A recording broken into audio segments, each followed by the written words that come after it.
Hey, this is David Hayter. You may know me as the screenwriter of films like X-Men, X-Men 2, and Watchmen, but you probably know me best as the voice of Solid Snake from Metal Gear Solid. And you're listening to Hawaii's #1 podcast, the Kasanova podcast. Kept you waiting, huh?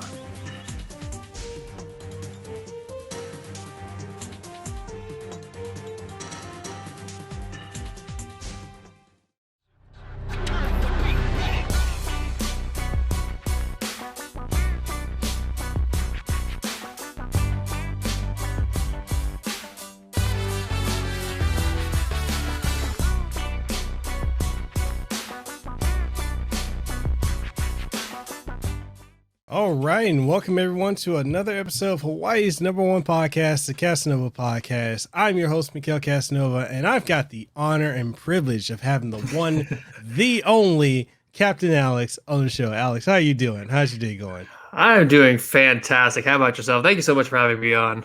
Man, it is an honor to have you on, man. It's been good today. We've been busy. I've been running since 4 a.m. It is now 12 p.m., but I still have another 12 hours to go. So, hey. Brutal. But yeah, man, go ahead and plug your social media outlets and yeah, let's dive in and get a little. All right, sweet. A little intro going. I guess if you don't know what I do, primarily for those of you watching, I am a content creator pretty much within the Nintendo community. I do delve outside into PlayStation and Xbox on occasion, but the main thing you've probably seen or know me for would be my custom controllers and custom consoles. Like I said, mostly Nintendo Switch, Joy-Cons, backplates, even Switch lights. But yeah, that's what I do.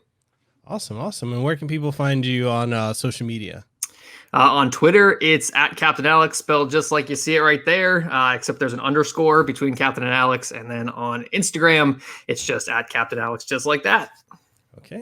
And then I'll leave links for all of that in the description of the podcast, as well as I'll drop it in the stream. But yeah, man, it's great having you on. And one of the things like I wanna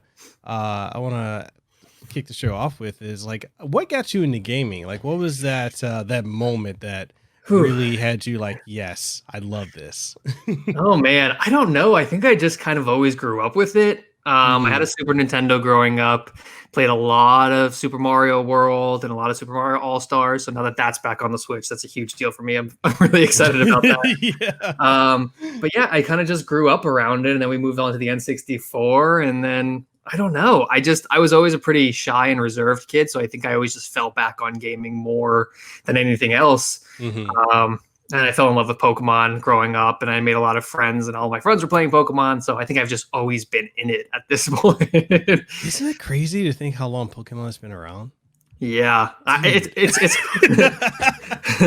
it's cool for me to think that, like, I don't know, when I have kids one day, and when they're in their 20s and 30s, and like Pokemon's still around, like, I was one of the first people to ever play it. And I think that's a really cool thing to be able to say. Yeah. Cool. Yeah. It's like, and you think back on it, like, back when it came out here, especially in the West, like we had the cartoon, we had the game on, the Game Boy. At the time it was a Game Boy Pocket and Game Boy Color.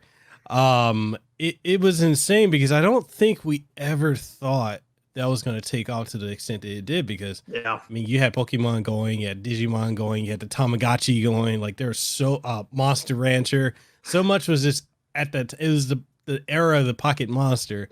That's and it really just, true. Boom, it blew up and you're like, wow. Yeah, absolutely. Yeah. I remember playing Pokemon Blue. I got it as a Christmas gift from a family friend.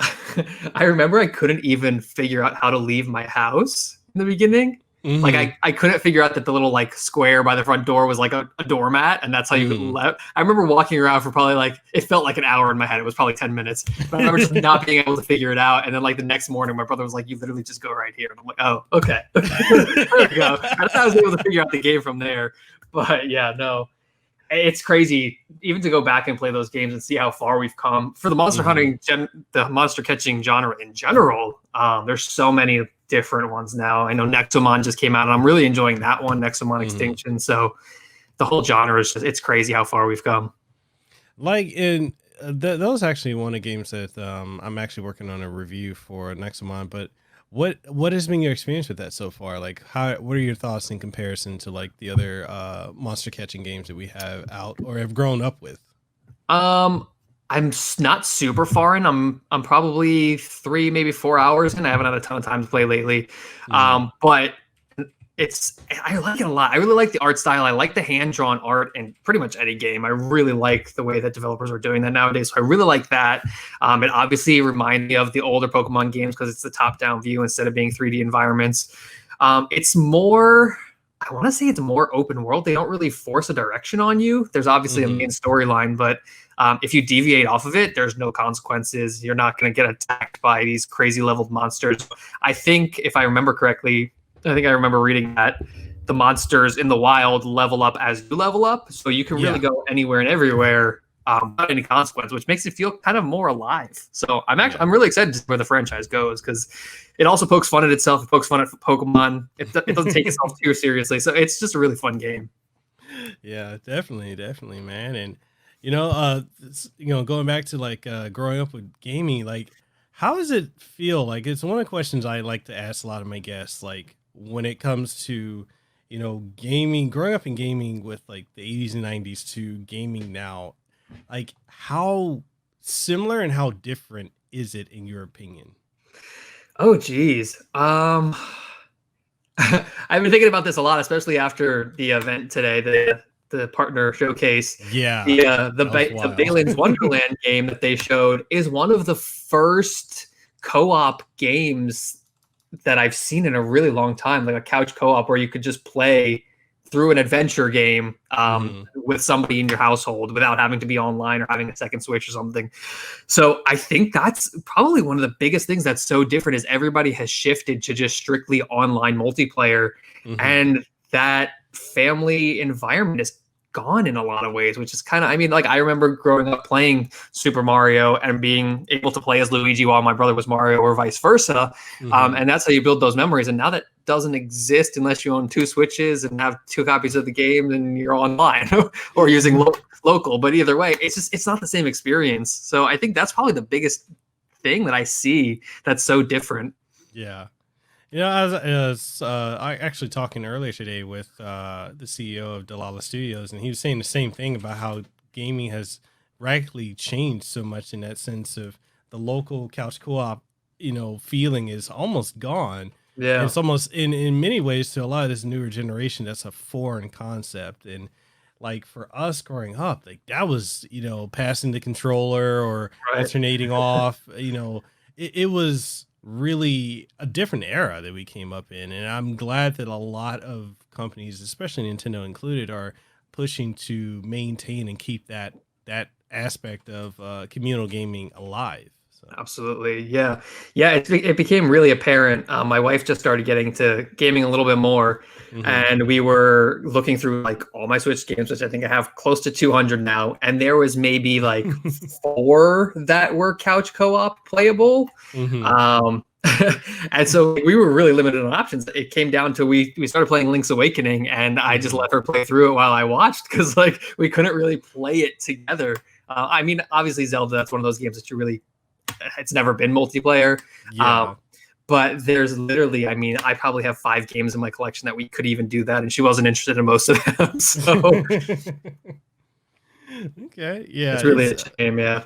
it really is. And I really hope that more dev studios going forward, like I understand that we're getting more into like video games as a service, more people are shooting for the Fortnite or the Battle Arena style of game. But I think one of the concerns I personally have for that style of game is once we pass that period of when that game is on the server, like when they decide, okay, we're going to go on to the next game, unless you were there for that time period, you're not going to be able to play it again. Whereas like games we grew up with, and all the way, I would say honestly, the PlayStation 2, PlayStation 3 era, or the GameCube and Wii era was literally one of the last times where you can just pop it in and play.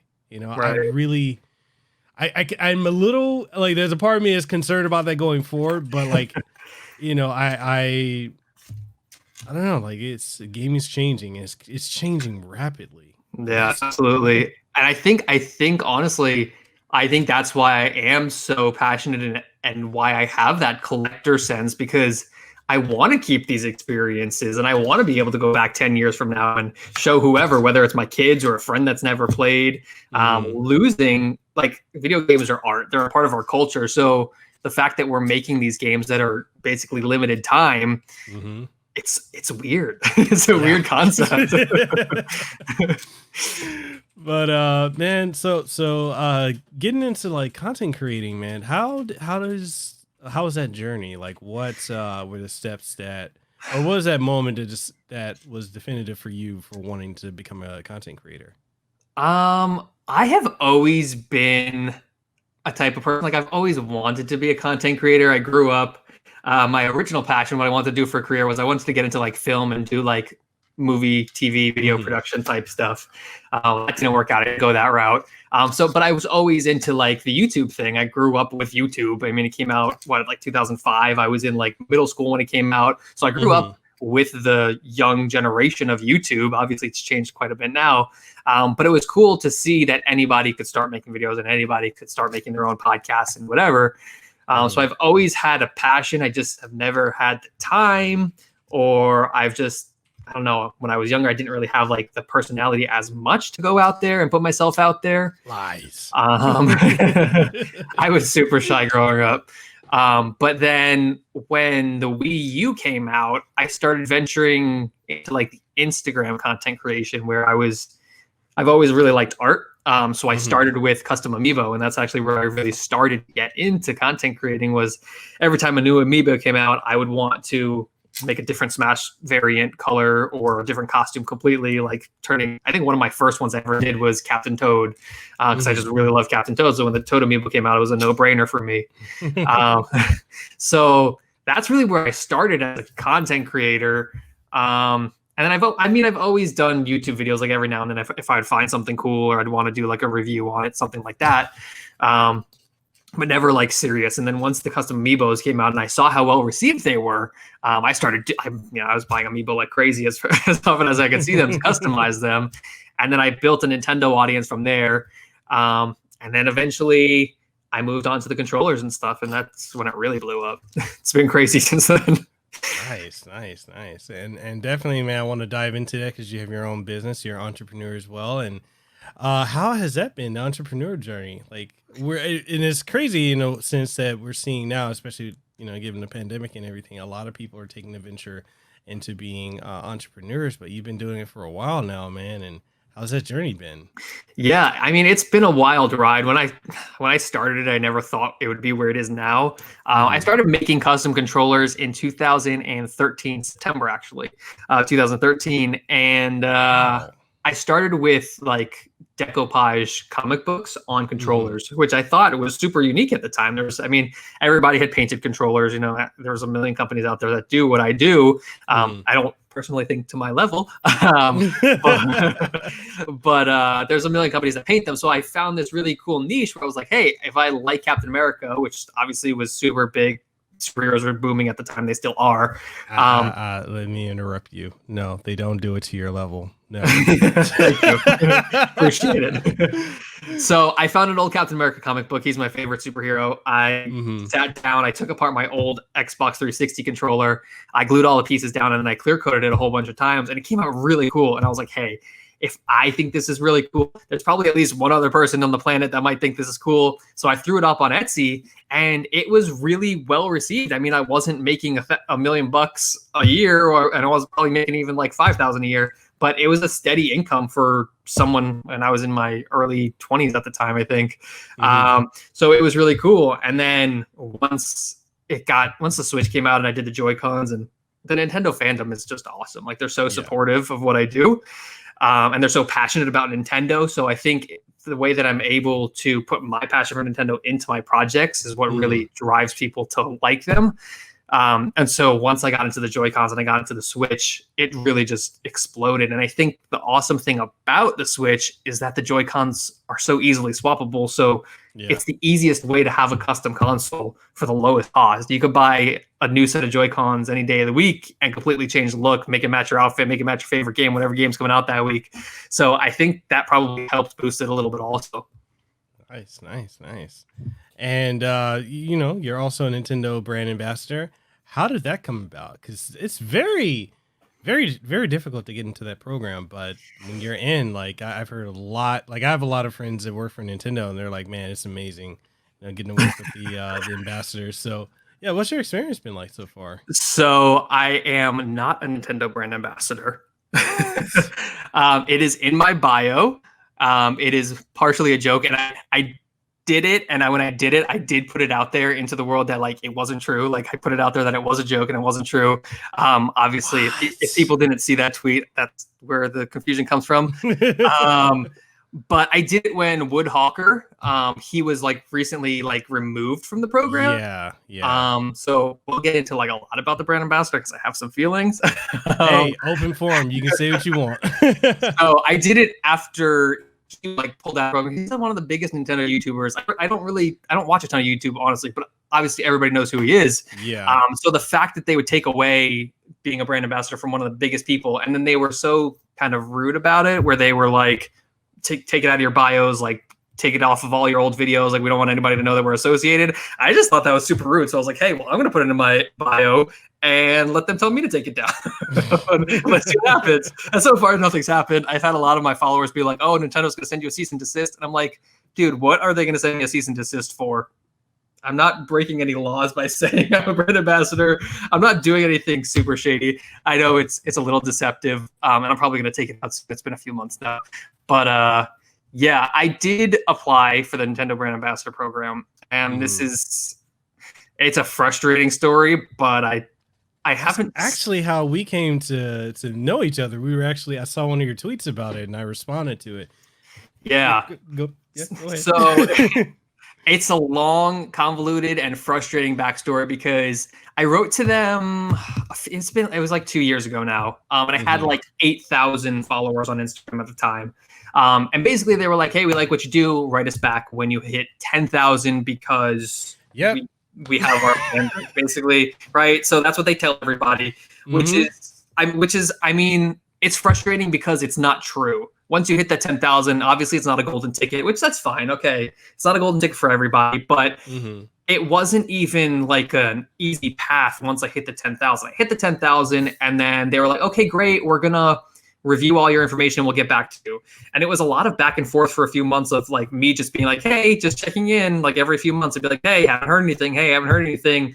Come last year, E3 last year, a few months before, I was like, hey, I'm still waiting to hear back. I haven't heard anything. I'm planning to go to E3. I'd love to talk in person if we can, blah, blah, blah. And and she gave me her name and she was like, yeah, just come to the booth at any time and like ask for me, whatever.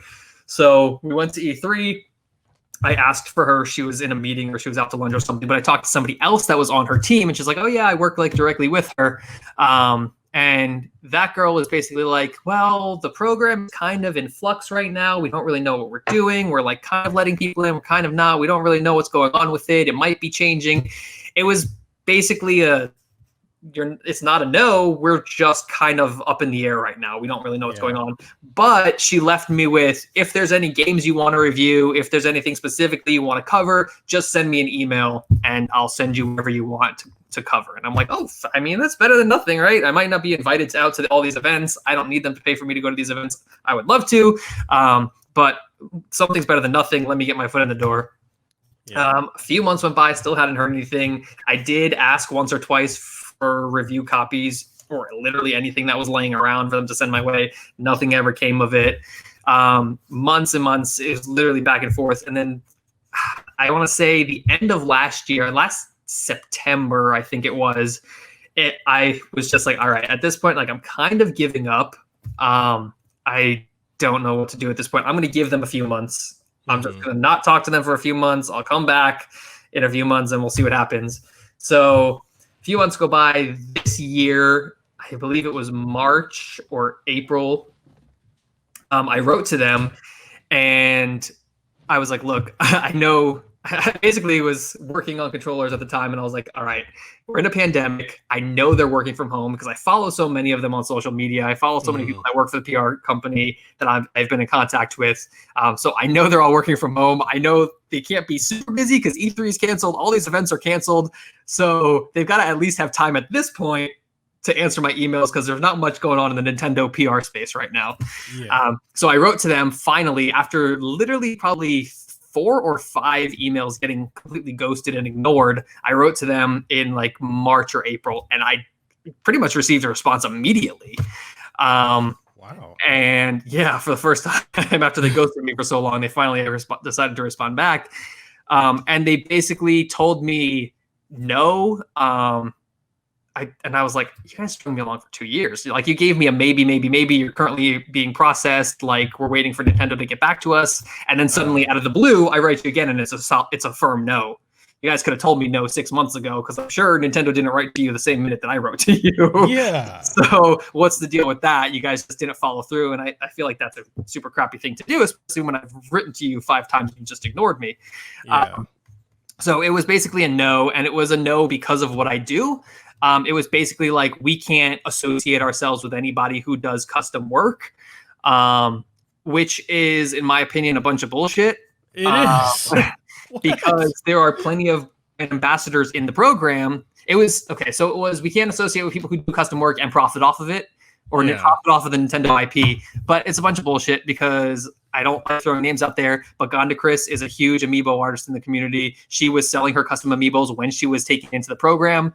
After she was taken into the program, she stopped selling them. That would have been a terms of being in the program, that she couldn't do it anymore. But for them that reject me and not even say, like, hey, if you stop doing it and you only do it for fun, you only do it for promotional purposes, you're in. That didn't even happen. So I was frustrated with that. There's plenty of artists out there that are brand ambassadors that sell merchandise with Nintendo IP on it. They sell prints, art prints with Nintendo IPs on it, and they're all brand ambassadors. So I don't know where they draw the line. I don't know if there's something else I did that upset them. But basically it was a no, but it wasn't a, like, we'll never work with you. It was like, if things change, like, we'll let you know. And I was like, so I wrote back and I was like, okay, I appreciate it. And also, like, what if I just, like, I was like, my shop is closed right now. I'm not even selling anything, and I haven't been for a while. My Etsy store was closed down for most of last year while I worked on the Pro Controller project that I've been doing. So I was like, my shop isn't open. It hasn't been open for a while. So, like, if that's a factor, like, I would really like it not to be. And they basically, like, came back really nasty at that point. And it was like, no, we don't want to work with you. Because I was like, okay, even if I can't be a brand ambassador, I would still like to be on your PR list. Like, I'm still a content creator in the Nintendo community. I would like to get your email updates. I would like to, if you're sending out review codes, they send it out to big Nintendo websites and other content creators who aren't in the program. So I would still like to be on this. If you have events, I know they invite YouTubers who aren't Nintendo YouTubers specifically. I know their Luigi's Mansion event last year, like, iJustine went to, and like a bunch of other like influencers. So, like, hey, if there's a way to work with you without being in the program, send me that way. Like, I don't need to have the brand ambassador title. And the way that they responded to that was just super nasty. They were just like, no, we can't work with you. There's nothing we can do to work with you. And even if you stopped selling forever, it's not a firm, like, we can't tell you that we would let you in the program. And I'm just like, all right. I at that point, I was just kind of disgusted, because you led me on for 2 years, told me yes, you told me I'm in processing, and then you came back with a hard no, and then you got really nasty. And I'm like, look, I met you. I met both of you at E3 last year. I'm not a child. I'm not 18 years old. I'm not 15 years old. I'm not this weird Nintendo kid, like, begging you to be a part of your program. I'm 28 years old. I'm pretty sure I'm the same age as you. Like, please don't talk to me. Like, I was super frustrated. And to this day, like, I'm still really frustrated about it, just because I feel like it's poor business. Don't lead me on for 2 years. I'd have moved on with my life, and I'd have been over it by now, and I'd have found greener pastures. But don't keep, like, stringing me along and then get nasty at the end of it. So, yeah, No, I'm not a brand ambassador at this point. I've heard after I did get rejected and I talked to people about it, a lot of people were like, honestly, dude, you're so much better off. They're so restrictive with what they let you do. There's just so many rules to it that I don't need their free games that badly. I'm going to buy the ones I want anyway. Yeah. It is what it is. Even to the point where like if they needed me to shut down my business to do it, like it would be stupid for me to do something like that because I make more money doing what I do and I make a lot of fans happy by doing what I do. To shut it down just so I could get a free copy of Super Mario All-Stars or something, you know? Yeah. No, I mean, I can understand the frustration right there because, like, you know, when I started reaching out to Nintendo about being a Nintendo brand ambassador, which is roughly where you and I are within the same time frame. So it's like I reached out about 2.5 years ago, and then they told me, I forget the name of the guy, but he told me, yeah, you need to hit 10,000 subscribers on YouTube or a social media platform. At the time, I'm like, okay, I'm at 9,000. And he's like, yeah, come back when you get 10,000 on YouTube. So I got 10,000 on YouTube. My Instagram started uptick before they kept changing. I swear, Instagram constantly changes their algorithm. But it's been killing me lately. I feel that. It's like 1 minute I was at 12,000 on Instagram, and then it just started trickling down. And then I go back up and go down. And I'm like, what are you guys doing? Yeah, I don't know what's up with Instagram lately, but I'm like I'm over the platform at this point because my posts have gone from 5,000 likes to like 150 on my post today. So yeah, it's a mess. Yeah, it's like you don't know like what's going on. Like with these platforms is really bizarre. But yeah, so like I came back and said, hey, I have 10,000 on YouTube. You know, I've been covering a lot of Nintendo games. I cover other stuff, but primarily I was covering Switch from, 2007 up until really, I mean, I still technically cover Switch games as well. But like I was covering a lot of it. Right. And he's like, okay, I'll get back to you. Nothing. And I kept reaching out. I'd reach out, ghosted. I'm like, okay. All right. This is how you do business. So then one of my friends out here, I've got a couple of friends from Hawaii that actually work for Nintendo. So I'd reach out to them and they're like, oh, you sent an email? I was like, yeah. They like forwarded it to me. So I forwarded it to them. And then they're like, okay, I'll forward it over to whoever needs to see it. Still nothing. So I would go back to them and I was like, hey, did it get to whoever is running it? They're like, well, yeah, it seems that they're in flux. That was the same thing I was told. I'm like, well, okay, how are they in flux when I'm seeing new content creators getting brought into the program? Yep. So I'm like, yep. So, I didn't even get a no. I've just been ghosted. Like I saw him at E3 last year. Absolutely nothing. Right. And I'm like, okay, well, thankfully I get to work with other companies, but is this really how, and then I saw the whole thing with Wood Hawker. I thought that was weird. I'm like, really? Super weird.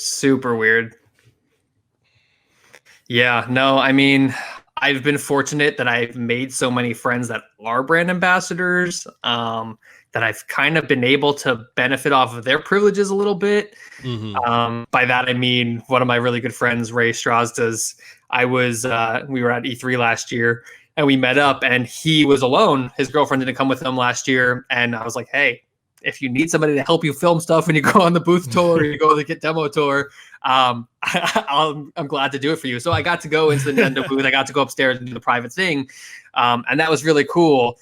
So I've had those experiences and I'm friends with a lot of the brand ambassadors. And so I've got to meet people, but it's frustrating to me because I feel like I'm the outsider. Like they're all in this secret club and I'm not. And I'm like, we're all friends, but I'm 100% the outcast. And I know I'm the outcast. And there's nothing I can do to not be the outcast because it's not up to any of them. Yeah, it's a mess. It's frustrating. At this point, I'm working on just building myself as a brand. and being bigger than Nintendo, going above and beyond and outside them and doing everything that I can with third parties. I don't need to go to a Nintendo event if I could go to a Ubisoft event or something like that, so I'll find my way somewhere else. No, and I'm very confident that you will definitely be able to do that, because I mean, honestly, this is for the audience. For us Nintendo fans, it is the dream to be able to work with them or be a brand ambassador. And it's like, the problem is when that dream meets reality. Right. And then you have to deal with all the red tape and all this other nonsensical BS, effectively. But my advice definitely to you, man, like I work a lot with a lot of third-party companies, Square Enix, Bandai Namco, Microsoft, Rare Studios. Like it's not hard at all, and in many ways it's way more beneficial. Like of all companies, like I went to E3. My first E3 was last year, and I got flown out there, put in the hotel and everything by PDP. And a lot of people would be like when I was there, they're like, PDP sent you? I was like, yeah, they sent me. That's awesome. Yeah, I didn't even know that was a thing. That's really cool. So it's it's definitely a thing where a lot of these companies, a lot of other ones just have better benefits, and I've heard like other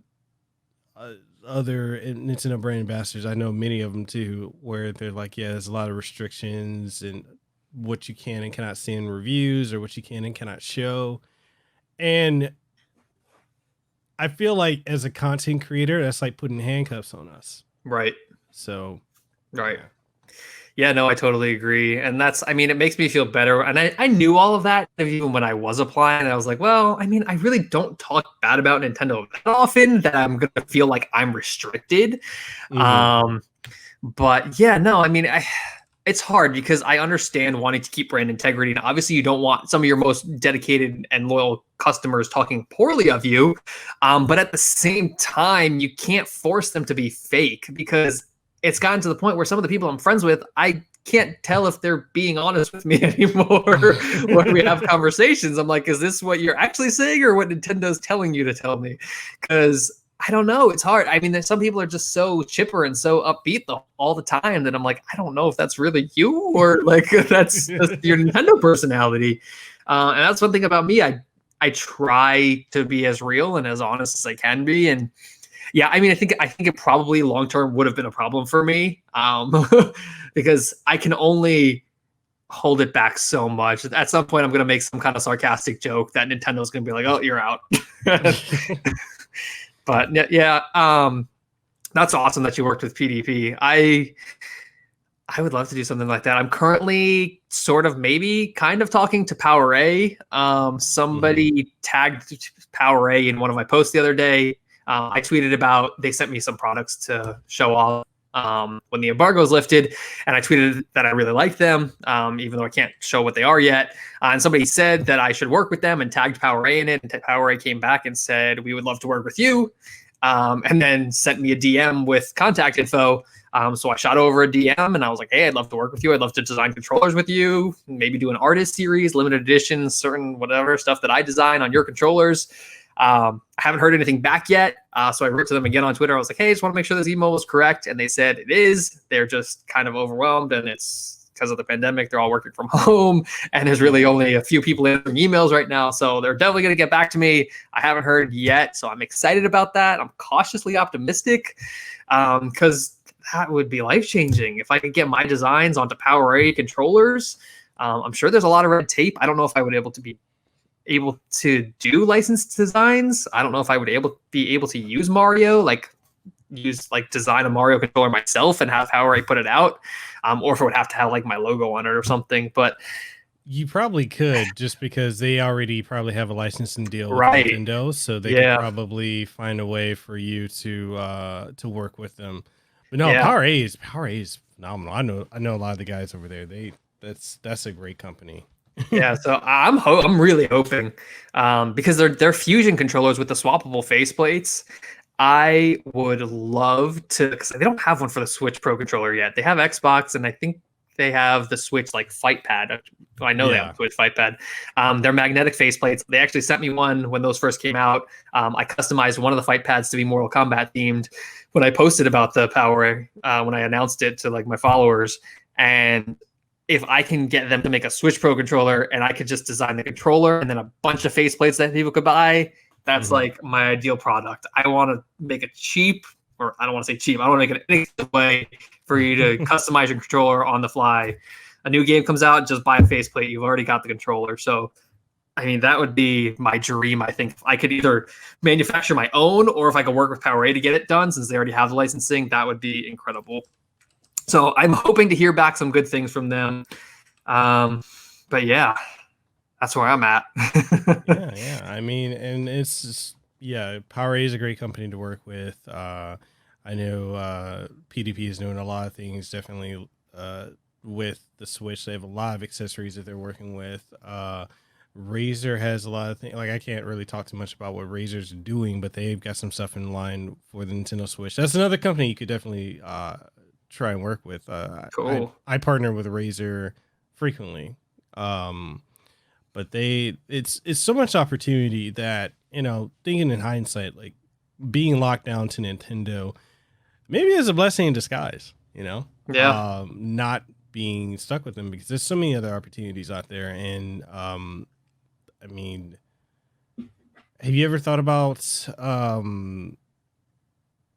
guess potentially even working with companies like Gunner Optics or anything like that? Or I honestly haven't. I've been so focused on Nintendo for so long. So like that was like my laser focus. That's all I cared about. So now that I'm out of that, as of like the start of this pandemic when they rejected me, now I'm like, all right, where am I going to go? What's my next move? Where do I want to bring my business? I would love to work with companies. But I don't know. I'm so conflicted because I would love to work with PowerA, right, and design controllers for them. I would never say no to that opportunity.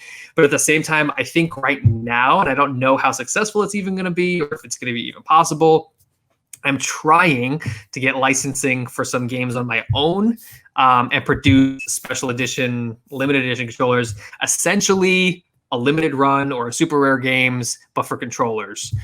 So I'm currently talking to Devolver Digital about Fall Guys. I'm really trying to get licensing. They haven't given me a no yet. So good group of guys there. I'm really, really trying to get licensing for Fall Guys. They're just like, we have the biggest game on our hands right now. We're so busy. It's taking us a while to like really make a decision. But they haven't given me a no, which is super, super hopeful for me. So I'm keeping my fingers crossed that might pull through. Because if I can launch a special edition controller every month with a different licensed property, that would be awesome. Yeah. Put it in a nice special edition box. And the other thing is, people love OEM controllers, right? They want official hardware. Nintendo not releasing new Pro Controller designs. They're not releasing new Joy-Con designs. When we get new Joy-Cons, it's either another color or it's in a special edition bundle. You got to buy a whole new Switch to get them. So obviously my hand painting business is one great way for people to switch it up without having to buy a whole new console. But if I could license these designs and still put shells on official controllers, there's a whole business there that I would love to delve into. So I'm waiting for the word from Fall Guys to see if that works out, because I know if I could get Fall Guys on board, I'll have it in my resume and I'll be able to get any other developer on board after that, hopefully. So yeah, I mean, I don't know. I've got PowerA and I've got maybe Fall Guys, and that would, either one of them could be life-changing and take my business in a whole new direction. So I don't know. I'm optimistic, but I'm really nervous if they're going to say no. Nah, you definitely got it, man. I'm very confident that Thank you. You've got the drive, you got the ambition, so I could definitely see it happening. Thank you. I'm trying. Dude, so speaking of Nintendo, okay, so we had the Nintendo showcase today with the mini direct, the partner direct, which was pretty good. It was, yeah. It was definitely the best one that we've had so far. Yeah. I always think I'm gonna like Monster Hunter games, and then I buy them and I don't play them. But I've had I've had my eye on Monster Hunter stories for a really long time. I haven't played the first one. I do have it. It's in my backlog on the 3DS. I even have one of the Rathalos amiibos above my computer desk over there. Because I just think they look so cool. I really like the chibi. I like the chibi look of the game. So Monster Hunter chibi, I think, is the way that's going to convince me to play. So I am excited about Monster Hunter Stories too, even though I've never played the first one. So that really had me super excited. But yeah, no, everything in this showcase was really good. What was your favorite part? For me, it was definitely Monster Hunter Rise. Just because, well, Monster Hunter's Stories 2 and then Monster Hunter Rise, because I know one of my friends, Kathy at Capcom, she had been telling me, she's like, stay tuned to what we're doing for Nintendo. I'm like, Kathy, what else are you working on? You're working on Resident Evil 8, you're working on this, you're working on that. And she's like, yeah, she's like, just pay attention. And I saw that, I was like, oh, okay. Yeah. So we're finally getting original Monster Hunter games that aren't ports to this. Okay. That's actually, that's a huge deal. It's a huge deal. You know? Yeah. So I was happy seeing that. Room Factory. My wife likes the Room Factory series, so like that was cool getting to see that. You get the new Disgaea. I work a lot with NIS America, so being able to see that they're going to bring out another Disgaea game, which means it's another 50, 60, 70 hours of my life gone just to review that. So I'm like, all right, I'm ready for it. But man, I thought it was really good. Which is interesting because, a lot of people had this assumption that there's going to be like a drought of games this year for the Nintendo Switch because, they're like, Nintendo's really being quiet about things. And I think a lot of that from the behind the scenes aspect is just the pandemic really threw a lot of companies off. Yeah. And, Nintendo has been like, okay, we've got, we got Hyrule Warriors, Age of Calamity. We've got, we got Pikmin 3, which a lot of people, and I kind of want to get your opinion on this, with all the games that are coming to the Switch that are effectively upgraded ports from the Wii U. Yep. A lot of people are upset. I've seen, not everyone, but a lot of people have been very vocal about they're tired of Wii U ports. And I'm thinking, well, from a business standpoint, they kind of want to make a return on their product. Right. And not only that, a lot of people, when you only had 13 million Wii U's out there. It's crazy. Every time I hear that number, I'm like, like I was like, and I own 2 of them. Like, that's it. Same, right? Oh boy. Yeah. Like I got mine right here. Like I still play mine. So it's like, it's crazy, 13 million. But it's wild when people say like they're tired of them, and then a lot of people saying that never even played the Wii U. I'm like, how can you be tired of something you haven't even played? Wii U has a lot of great games. It's just the problem I felt like with the Wii U was that between major releases from Nintendo, there was just droughts that literally were droughts. Third-party support was not really there like it is now. Yeah. It was hard. I mean, being a Wii U, the Amiibo got me through. Like, I enjoyed the Amiibo so much, and like just all the, I don't know, the games that did come out were so good that it was able to get me through. And there obviously were a ton of times that you're just looking at it and like, well, it's collecting dust because there's nothing to play. But it was such, I've heard so many people talk about it. It was such a good Zelda machine, though. Like, it was the first time I played Wind Waker. I wanted that game on GameCube so badly. I never got it. I eventually found it at a garage sale, which was super exciting, but it was like right before or right after the Wii U version came out. So I'm like, well, I'm not going to play it. I'm going to play the Wii U version. But between that and all the other virtual console Zelda games, there was still such a great library of games on the Wii U.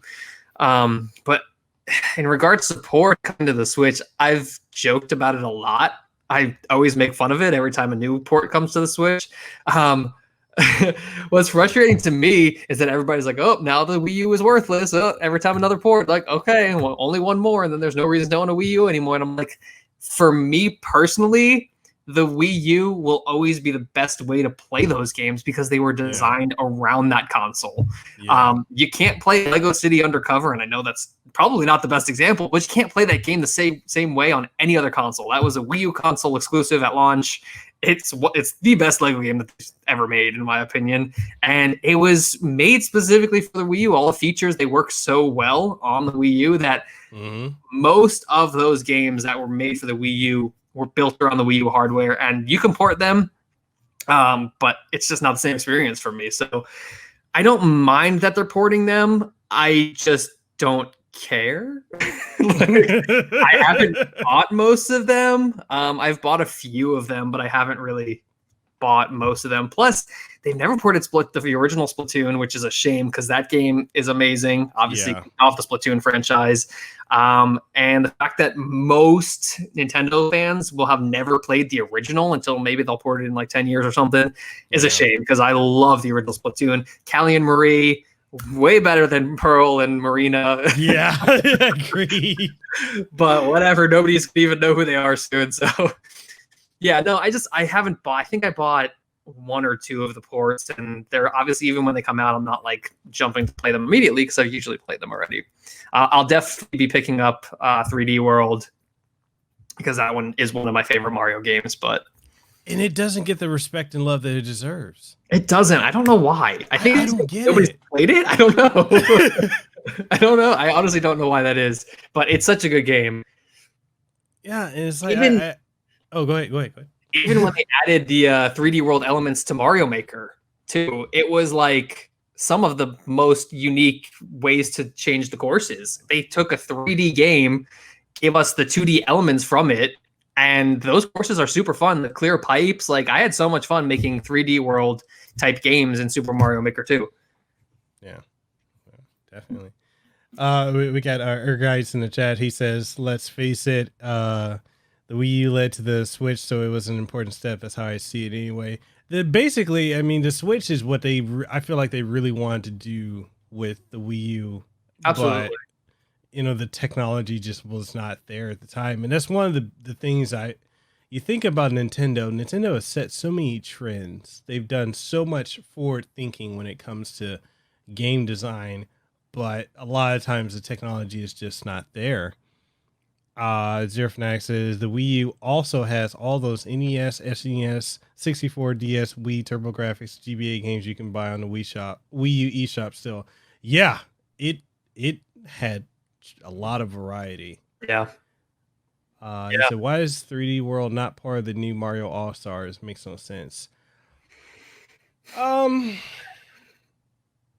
It's the only thing I can think of is that they're treating it the same way they've done a lot of Wii U games. They want to sell that separately and get full revenue off of it's that. Just money. Yeah. One of the other things too, like with Nintendo making the Super Mario 3D All-Stars Collection limited release. Okay, I want your opinion on that. How many times have we seen Nintendo do limited release and it's never limited? But people lost their minds about that.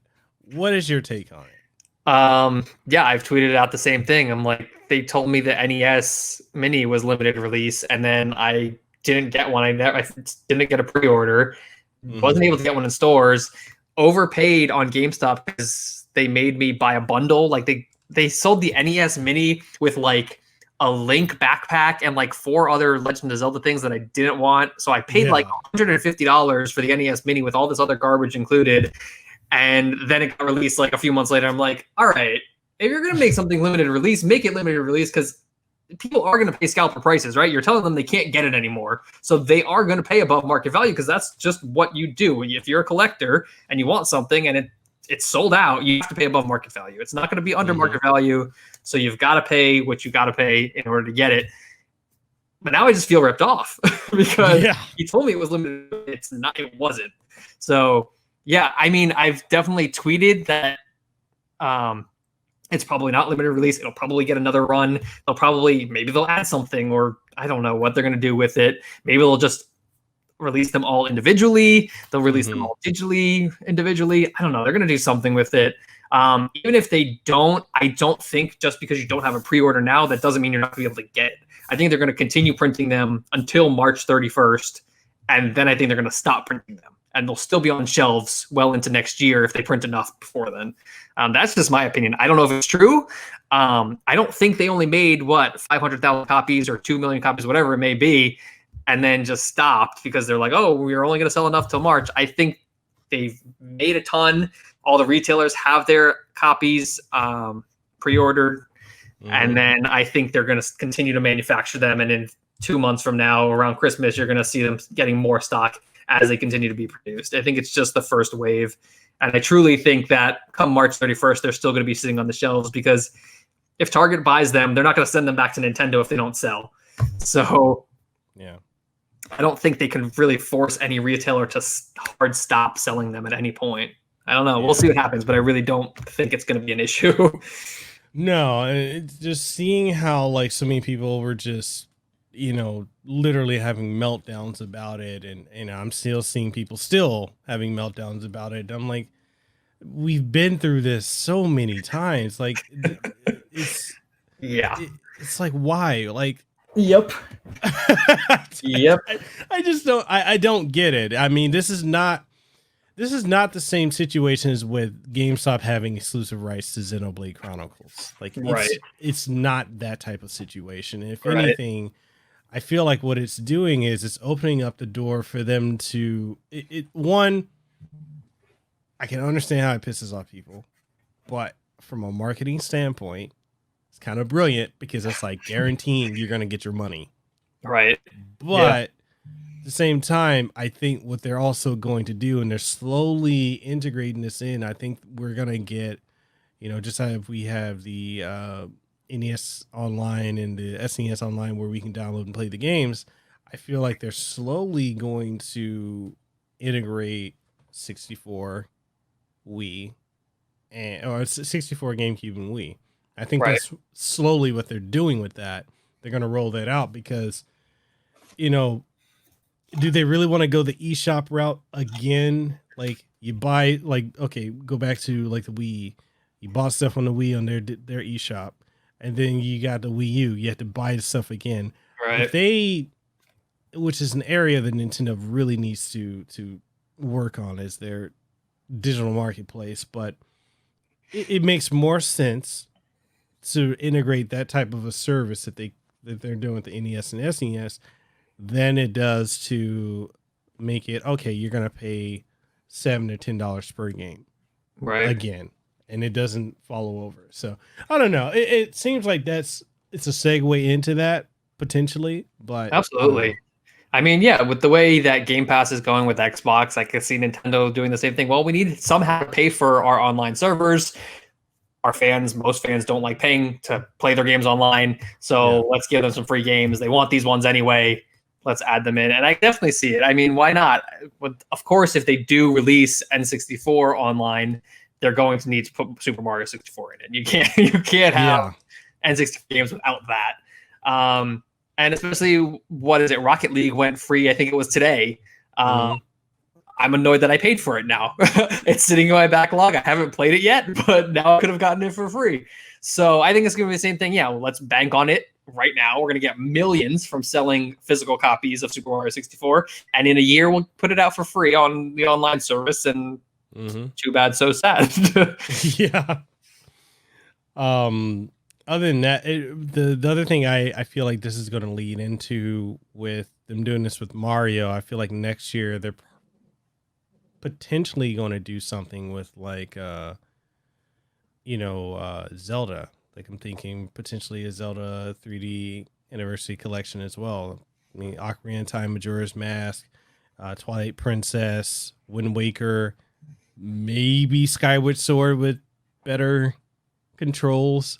Because I think the technology is there for them to do Skyward Swords with traditional or with the Joy-Cons. I could see them potentially doing that. And I would be all for it. But I think if they try that marketing tactic again, they're going to get a severe backlash. Yeah, it's a one and done thing. I don't think you could do it. I don't think you could do it. Yeah. It's definitely. I mean, it's definitely weird, but they did it at the 25th anniversary also, right? When the Super Mario All Stars came out for Wii. I mean, that was limited. Mhm. I don't know that I ever saw it on a shelf. I was much younger then. I really wasn't buying my own games at the time. Mhm. So I don't think that I ever remember even seeing it on a shelf. I do remember seeing the 25th anniversary Skyward Sword Wii Remote and pack out on shelves. But yeah, I feel like the Nintendo stuff, they always limited. It's not really super strange that they're doing it this time around. Yeah. Yeah. What do you think as far as like going forward with the Switch? Like, do you think Nintendo's going to make, we keep hearing all these rumors. Well, we've been hearing it from years now. Switch Pro, Switch Pro. Yeah. Do you think Nintendo even needs to make another Switch revision or a stronger Switch, or you think they could keep going the course with what they're doing now? I think there is one coming. I do think we're going to get one revealed next year, and I think it'll be out by holidays next year, if not earlier. Or they'll just make it the big reveal at E3 next year, and we'll see what happens from there. I definitely think it's coming. I don't know that it's necessary. I'm not super hard on graphics. I don't care as long as the world is colorful and pretty, and Same here. pixels are a little bit sharp. I don't need to see every pimple on Mario. Like, that's fine. So I don't know that it needs it. I think it needs it in terms of third-party support. Yeah. Obviously, if Ubisoft can port something to 3 consoles instead of 2, it's way better for them. Yeah. So they're going to start focusing on games that they can port to Xbox and PlayStation. If it doesn't run on Switch, they're not going to bother because they're not going to make the money there. They're not going to put all this extra development to downscale it or whatever they need to do, or even develop a Switch exclusive game if they can sell double the amount of games on Xbox and PlayStation. So Yeah. I mean, it's going to suffer the same thing that the Wii U did if they don't eventually make a Pro model. They're just going to start losing third-party support, which obviously is terrible. But the Switch does have so much indie support that might be able to carry it through. So many people love playing their indie games on the go on the Switch that maybe that's enough. They don't have to change it out. Yeah. I know a lot of people keep saying like, they don't like paying the Switch tax of older games or games being ported over to the Switch costing, more 20-30% more than it does on other consoles. Yeah. I covered this before with my friend Kathy, who works for Capcom. We dived into this, like a reason why they're doing that, and I think a lot of these companies assume that there may not be a base for these games that they're bringing over to the Switch on this, within the Switch platform. But on the same token, it's like most people that own a Switch own something else anyway. Right. And if you have the option of playing something portably, the portability is a factor. Right. It really is. It's a huge factor. Yeah. So I get, there's optimization issues. Sometimes like some games just don't, they have to strip them down tremendously. Right. And a lot of companies make a lot of excuse, they'll say like, this is why we can't get this, and this working. But then every time I hear that, I'm like, but CD Projekt Red brought The Witcher 3 in its full capacity to the Switch. Yeah. It may not look as good as PC or PS4 Pro, but damn, it still looks good and it runs good. Yeah. And it's all on the single card. Yeah. Yeah. I mean, it's obviously doable. It's just, I guess, how much extra development time they want to put into it. Yeah. Yeah. So, man, being respectful of your time is there anything you want to leave the audience with before we go? Because oh man, I know it's late where you are. If there's any questions, you can feel free to hit me up. But I don't know. I think I got all my brand ambassador stuff out there. I feel like the weight has been lifted. I finally told the world my gripes, and I've been holding so much in. I just feel like I word vomited for an hour. But no, I mean, it's been fun. Nice. And where can people find you again, man? If you're on Twitter, you can find me at Cptn Alex. There's an underscore between the Captain and the Alex, but it's spelled just like that. So CpTN_ALEX. And then on Instagram, it is just like that at CptnAlex. And make sure you go to his website again and check out some of his work. If you want to get some of this stuff, links are going to be in the description. Definitely amazing work that Alex does. And man, hats off to you, man. Thank you. You got amazing stuff going on. And guys, that's the episode. That's the cast. This is this episode of the Kasanova podcast. You want to catch this along with many other episodes. It's available on all major platforms. If you're watching, we're going to do this because it's on these outlets. It's on Apple Podcasts, Google Podcasts, Stitcher, TuneIn Radio, Spotify, Pandora, and coming soon to Amazon Music. They reached out to us recently about getting the show on there, and it'll be over there. And if you're watching in video format, clearly you're watching it here on Twitch, which it is exclusive streaming to Twitch, and then it goes up to YouTube after. And with that being said, if you guys enjoyed it, let us know. Make sure you follow my guest. Links to all his stuff will be in the description below. And with that being said, Alex and I, we're signing out. You guys have a good one. Alex, hang around for a little bit. I'm going to roll the outro, and then we're going to talk a little business after. But sounds good. Said, we'll catch y'all on the next one. Hey, did you enjoy this episode of the Kasanova podcast? Well, I'm sure you did. And since you did, and you're wondering where else you can find it on every podcasting outlet. Yes, that includes Apple Podcasts, Google Podcasts, Stitcher, TuneIn Radio, iHeartRadio, Spotify, Launchpad DM by Podcast One, and so much more. And the only thing I ask of you is if you truly enjoyed it, even if you didn't enjoy it, please leave a rating and tell us what you thought of it, what you like, what you didn't like, and everything in between. And also, if you're looking for video formats of this podcast and many more, you'll be able to find them on youtube.com/Mekel Kasanova, as well as on twitch.tv/Mekel Kasanova, and new episodes every single Monday morning, 8 a.m. Eastern Standard Time. So, with that being said, this is Mekel Kasanova, Hawaii's favorite YouTuber. I am signing out. You guys have a great one.